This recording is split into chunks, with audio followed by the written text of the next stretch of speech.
आपलं दिवसाचं काम सोडून इथे आलेले आहेत, त्यामुळे त्यांचंसुद्धा मी आभार व्यक्त करतो. कारण का हा लढा अन्नदात्याचा लढा आहे. अन्नदाता म्हणजे आपला शेतकरी. हा दिवसभर, वर्षभर आणि आयुष्यभर हा परिश्रम करतो, त्रास सहन करतो, अडचणीच्या काळामध्ये कधीतरी जगतो. पण काही झालं तरी या महाराष्ट्रातल्या देशाच्या सामान्य लोकांना जगण्यापुरतं तिथं पिकवतो. त्यामुळे या अन्नदात्याला पाठिंबा देण्यासाठी जे काही शेतकरी नसले तरी मराठी माणसं इथं मोठ्या संख्येने आले, त्यांचं मी मनापासून आभार व्यक्त करतो. आपल्याला पोलिसांची काळजी घ्यायची, इथं असणाऱ्या विद्यार्थ्यांची काळजी घ्यायची.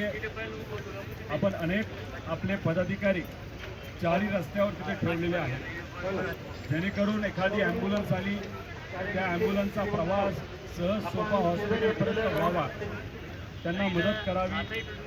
पोलीस प्रशासन त्यांच्याशी संवाद आपण साधतोय. आपल्या सर्वांच्या सेवेसाठी त्यांनी 40 बसेस आणलेल्या आहेत आणि 1000 पोलीस आहेत आणि महिला पदाधिकारी सगळे आलेले आहेत.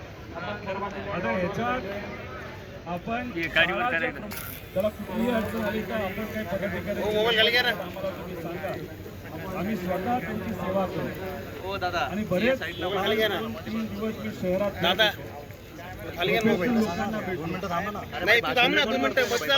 काय घेणं देणं नाही. पण त्यांनी सांगत असताना सांगितलं, आमचा अन्नदाता आयुष्यभर वर्षभर आणि